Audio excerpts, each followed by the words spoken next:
Hello, dear ones.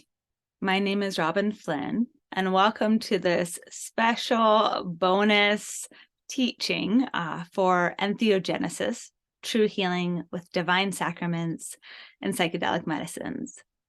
And I am so excited today to have Darcy Kopas here with us. Darcy is one of the most incredible human beings I know. He is an embodiment of compassion, kindness, patience, humility, and he's also my husband. And we've been walking this journey of the sacred plant spirit medicine ceremonies, side by side for the last 16 years. And while we have co-facilitated and been in sacred partnership for this time, we really are, we really have two really unique perspectives about life and how we orient to some of these shamanic realities and challenges. And what we've found is that's always made us so much stronger individually and then together. And so I wanted to invite Darcy in to share these teachings with us and for him and I to have a conversation because, one, I wanted to have all of you have the chance to meet him, because so much of what I'm offering in this course is, really, it's really both of our articulations. I'm the person who's sharing it, but because Darcy and I have worked so extensively together and we still offer, all of our ceremonial work and our teaching really in partnership, he has empowered me to share our medicine with you. And so to me, it just felt so natural and necessary to have his voice and his beautiful face and his energy be a part of this journey. And so thank you so much, Darcy, for joining us and for being willing to come and speak with us today. And what I've asked Darcy to come in to share is basically something that we feel is an essential part of the journey of healing with divine sacraments, the master teacher plants, and psychedelics, which is learning how to meet our overwhelming fear and crushing doubt skillfully. Because we're all going to have times in our lives, whether we're working with psychoactive practices or just living the day-to-day and having a spiritual practice, where we're going to encounter overwhelming fear or crushing doubt. And Darcy has a really remarkable way that he works with these big energies, and that I continue to learn so much from you, Darcy. And I'm really, really grateful that you're here with us. And so maybe to start, just invite you to introduce yourself, but also then to maybe just jump into, how do you work with these energies of overwhelming fear and crushing doubt when they come up? Because you have more skillful means in this than almost anybody I've ever met. Thank you, Robin. Thank you for that introduction. Kind words. Thank you. Hello, everybody.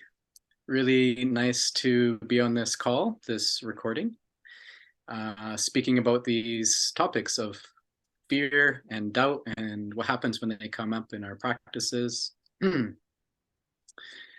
So the way that I deal with fear and doubt is, and this comes up frequently on every,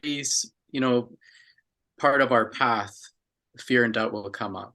It's universal. It's part of the human condition. It's, part of what happens in these initiatory paths, whether they're meditative traditions or yogic traditions or plant spirit medicine traditions. It's just an aspect, a phenomenon that comes up for everybody. So when I notice that doubt is coming into my path, into my day, into my ceremony. I know that this is a really good opportunity to really pay attention to what's happening.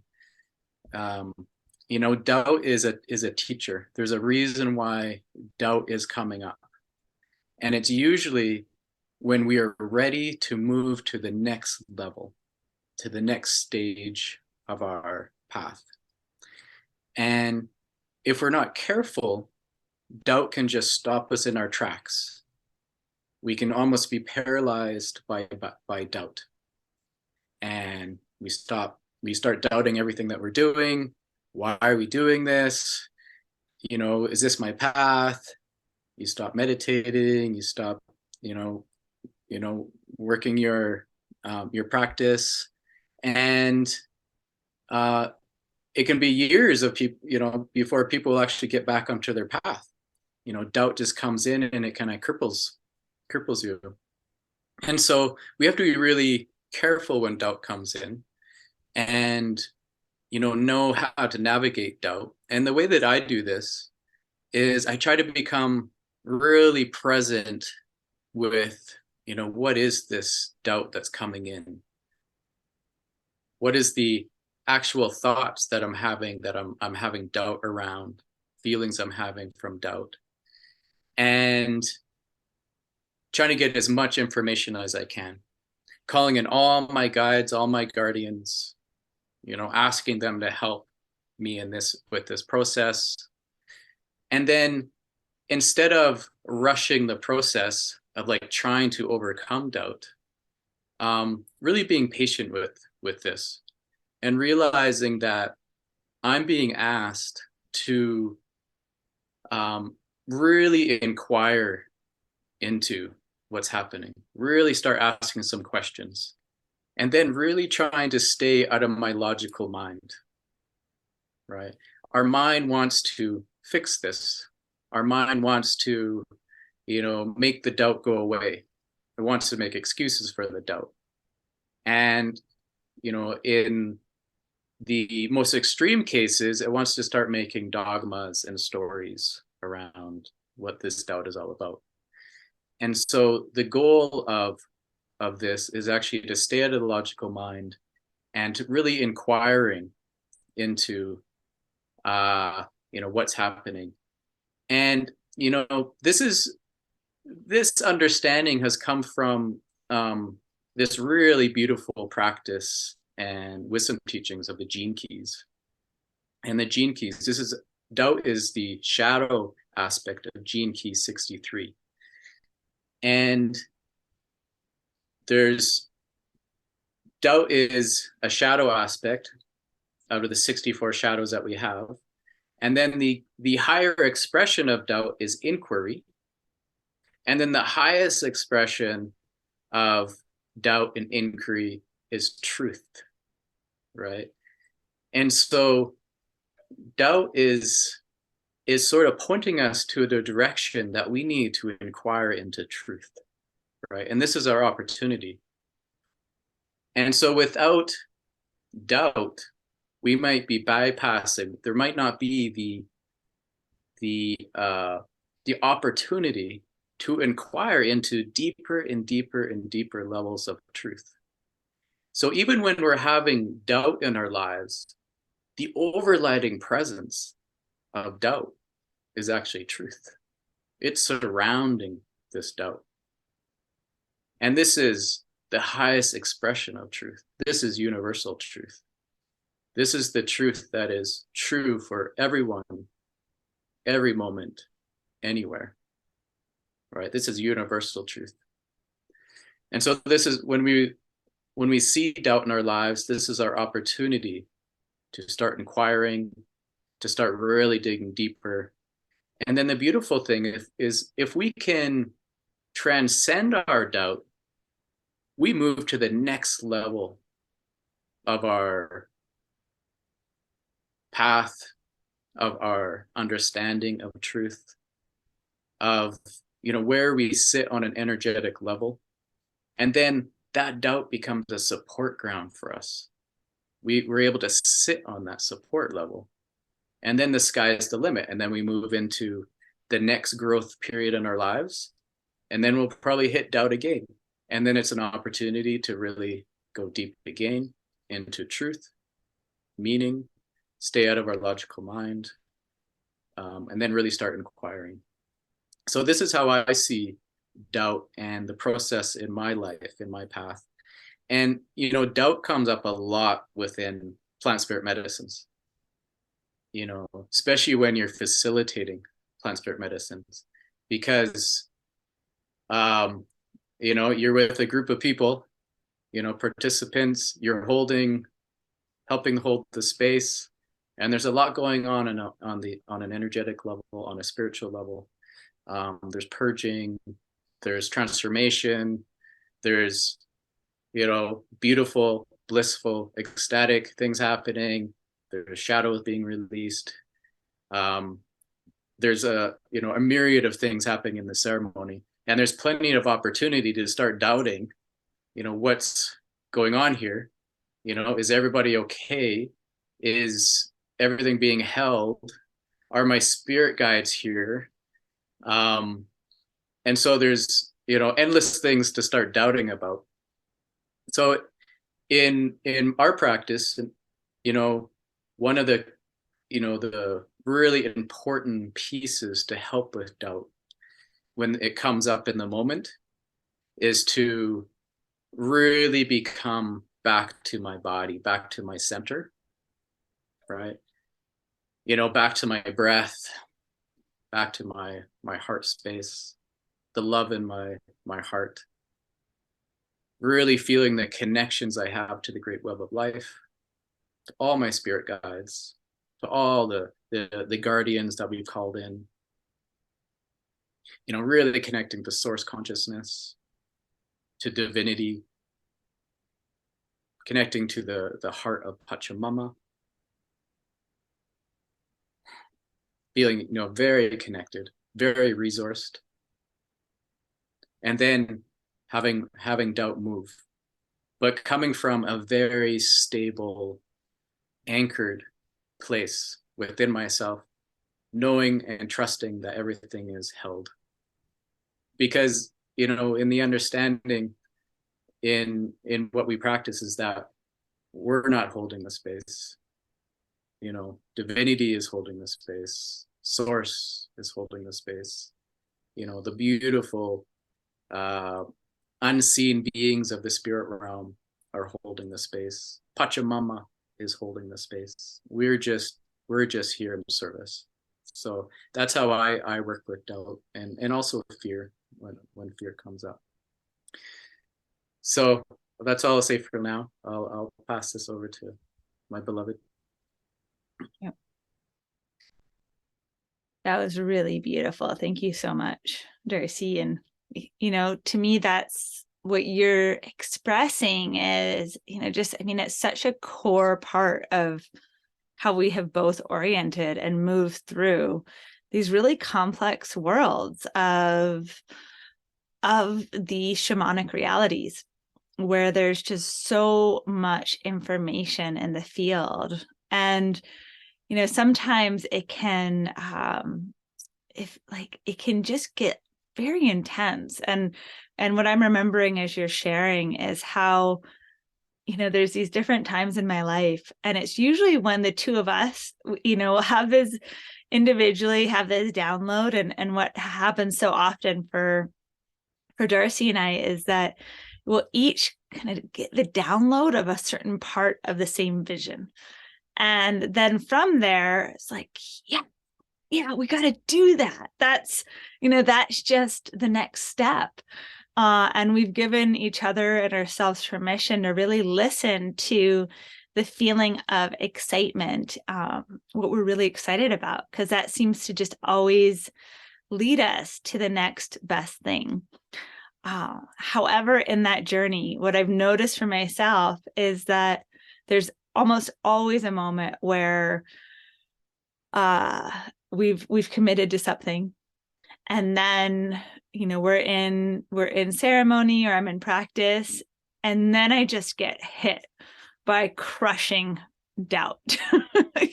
and this crushing doubt, like I call it that because it really actually feels like I'm being like pushed down. It's just like, oh my God, oh no, oh, how could we ever think this? We could even do this. Who am I? Who are we to, to offer this or to take this next step? And this practice that you shared, is really a core practice for both of us, which is when doubt surfaces to like fully turn towards it. And this is the best approach with fear too, because fear and doubt are very much like, they're doubt is an expression of fear, and it's a good expression because it helps to temper us. Is it actually in the most expanded and beautiful good of all and in service to all life for me to take this next step? Like, is it actually, that inquiry, which is the core inquiry and what I absolutely need in order to show up for any ceremonial event, any place where I'm going to be in service, this is the prayer I use. And because I am naturally maybe even a little bit more than you, Darcy, like a worrier, I have a little bit more worry that comes up naturally. And I'm also so connected to the relational field that combination, I can really, really get destabilized in moments of, if I don't, when I notice doubt, fully turn towards it and just dive in. However, in that process, I often have to take the time, like you're sharing, to move through like, it's almost as though, like, even turning towards the fear and doubt, there's an alchemical process that occurs. And then it's like there's a burning off of the fear. And sometimes that burning off just takes me sitting and focusing. Other times for me, and I think this is where we're a little different too, it's actually very emotional. It's actually just allowing the fear to be like, to cry it out, which in our culture and as grown-ups, it's like really not okay to cry if you're afraid. But actually, if, we give ourselves freedom, I mean, often for me, it's like, of course there's tears. Like, how could there not be when there's so much at stake, and there's so much, and this is such a high stake game, this game of life. So, that's kind of how I wanted to respond. And I guess, turning it back over to you for a few moments is, in the shamanic realities, which are so multifaceted, where we enter into direct experience of, the energetic dimension of life, which, is often filled with all sorts of different spirits, which could be in the form of thoughts, in the form of feelings, in the form of memories, in the form of intrusive energies. How do you walk in that fire of intensity and complexity, and hold the middle ground? How do you do that when you're feeling overwhelmed and threatened? Because what I've seen with you, and I haven't seen with very many other practitioners, especially, men in this field, is that you never enter into war consciousness. And like, how do you do that when you feel threatened? And then that's obviously kind of the martial or like kind of like the hyper masculine warrior archetype, which is a little bit more apparent for men than women, say, or the masculine than the feminine. But how do you walk through that fire, Darcy? Because I know that you do encounter these types of oppositional energies. And I'd love to hear a little bit about that before we end this conversation.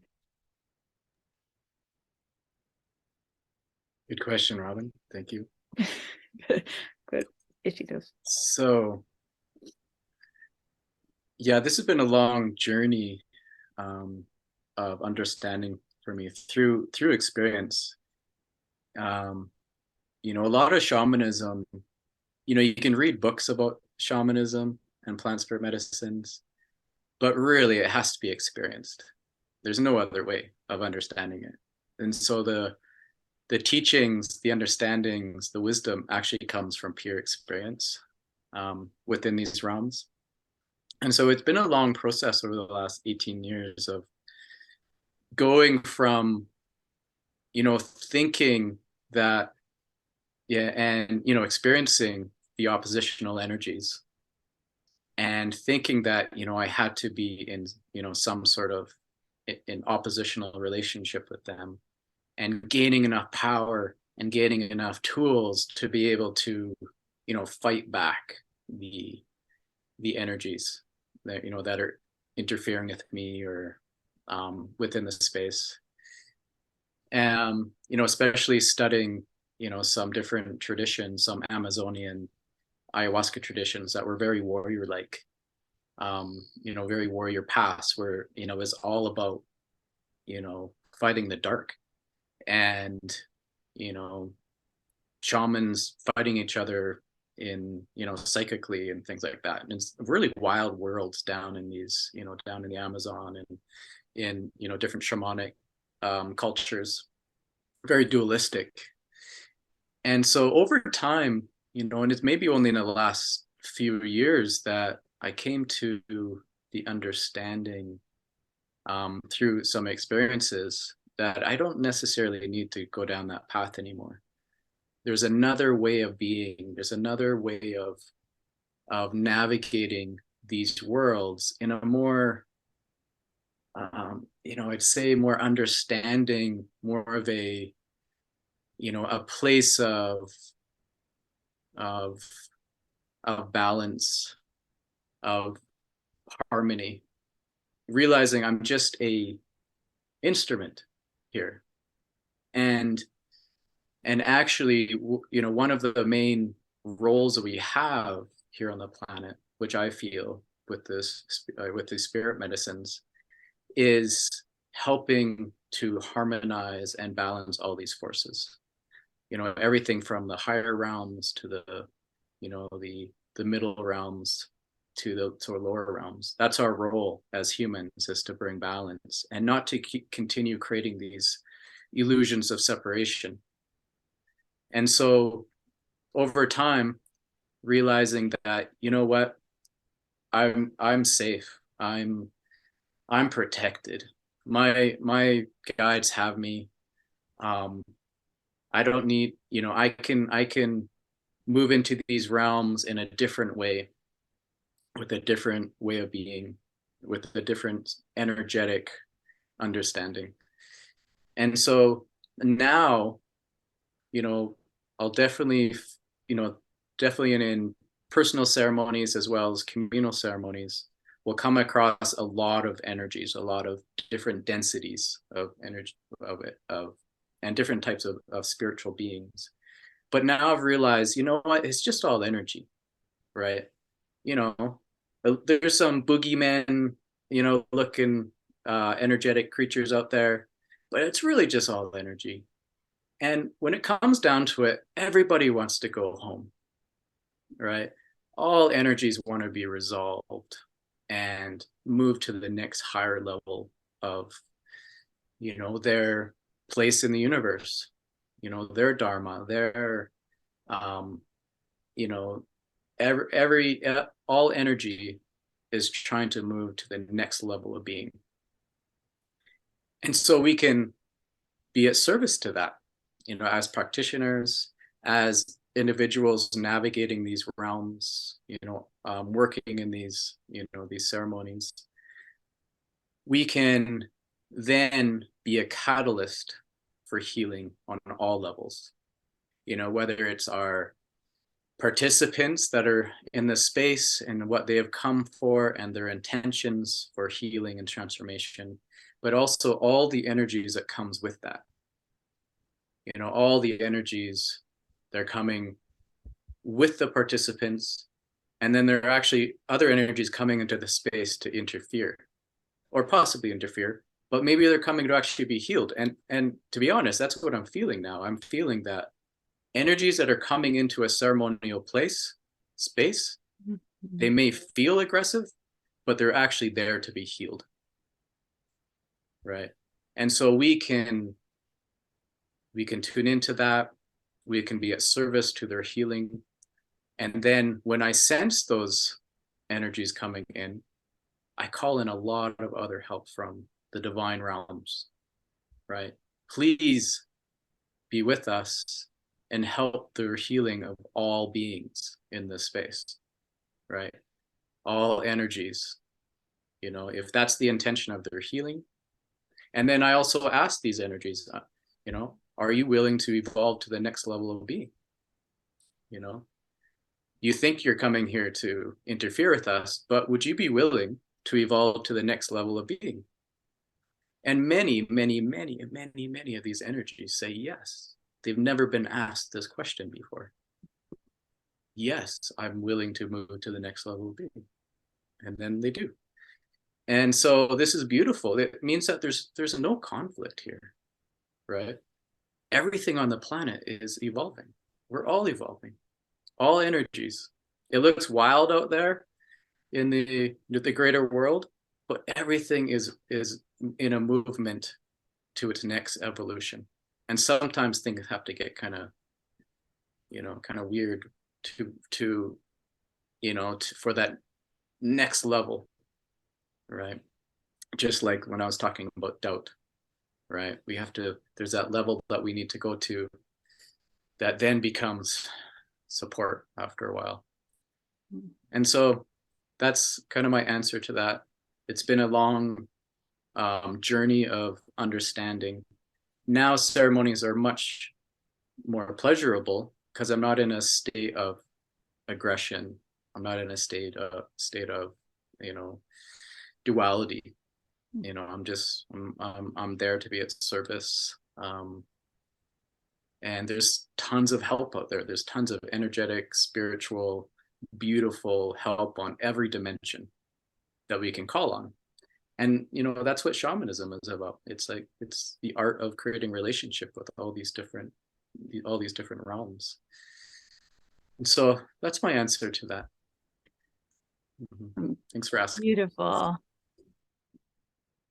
Absolutely. And what I love is just everything you're sharing, Darcy, is of course layered into what we're going to be covering throughout this journey of these 7 weeks, which is what you and I have discovered in our individual and then our journey together. And it's kind of been like there's messy parts of the journey, just because the only way to learn in these worlds is by doing. However, like everybody in this course, we have had mentorship and we have had so much support, and really remembering the gifts of all of our mentors. And I want to give shout out to Hamilton Souther of Blue Morpho, who first introduced us to the teaching of doubt and how to meet it, as well as the gifts of Don Howard Lawler, our first Wachuma teacher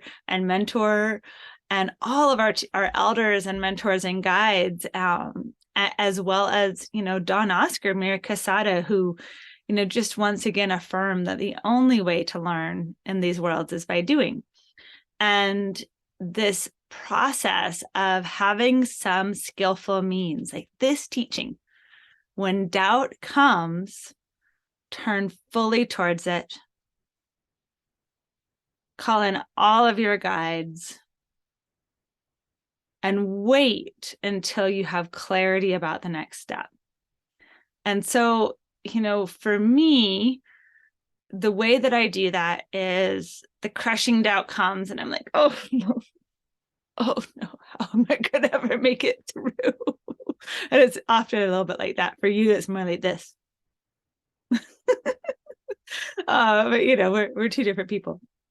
And then that process of calling in all my spiritual help, all my guides, all the way from Pachamama and the beings of the deep inner worlds of the earth, to the highest levels of divinity, or the biggest levels of source. And we're going to be covering those different circles in this 7-week journey. So I'm not going to kind of outline all of those right now, but calling in all the big love, all the circles of sanctuary, and then asking, is it in the highest and best good, or the most expanded and beautiful good of all, and in service to all life, as well as to my greatest well-being, to take this step, to make this movement, to offer this, to experience this, to assist the medicine in this way. And then for me, it's then waiting in as much clarity and presence as I can, and stilling all the ripples of my being until that clear guidance comes. And for me, both of us, and this is something we'll cover a bit more in the course, we each have our own unique perceptual abilities that come more naturally to us for receiving guidance and information from our hearts and to the realms of benevolence. But that if we just still ourselves long enough, the guidance comes. Sometimes that's through the whispers of our heart. Sometimes it's through a dream. Sometimes it's through a synchronous, like an undeniable synchronicity. Other times it's like what you've developed, Darcy, which is a very highly attuned body sense. You've really developed your body dowsing, your body intuition. For me, I often hear. Other people will see, dream, or feel. And so for all of you listening in, this is one of the most important takeaways from the entire 7 weeks we have together, which is doubt will come. It might be crushing, it might be subtle, but when you become conscious of it, try this out. And then doubt move the energy, the experience moves from being a blocking energy into being a kind of like the Tibetan version of the wrathful deity. And for those of you who have seen in Vajrayana Buddhism, the beautiful Thangka paintings, and there's usually these like pretty fierce looking beings that are known as wrathful deities. And there's quite a few stories and lores about these, but really the wrathful deities they're the guardians of the Dharma. They're the guardians at the gateway of our next initiation. And so every time doubt appears, it's actually letting us know, hey, there's a next level of power, of initiation, of consciousness, of medicine.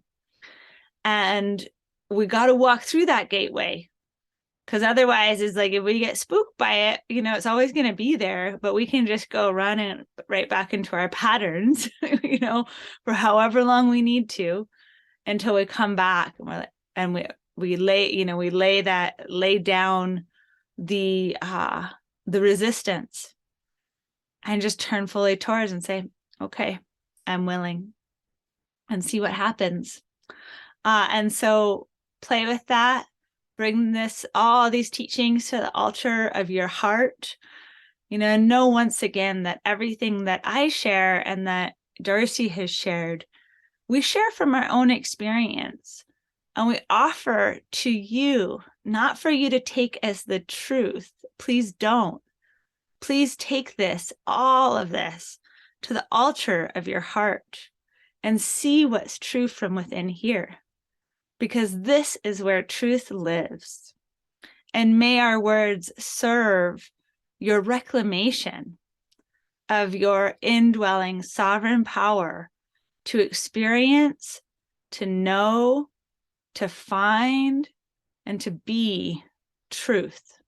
Because the truth on this level is not outside of us. We can only walk through those gateways of initiation and the master teacher doubt from this orientation. And so enjoy and play with that. And please share what you find. Please share in the Facebook group and the different groups that we have within this course curriculum. Share what you find, because every time one of us meets a master teacher doubt and transforms that fear into the wrathful guardian, everybody's lifted, everybody's raised. It's just how it works in my experience. So that's what I have to share there. Darcy, would you like to say anything else for closing before we leave here?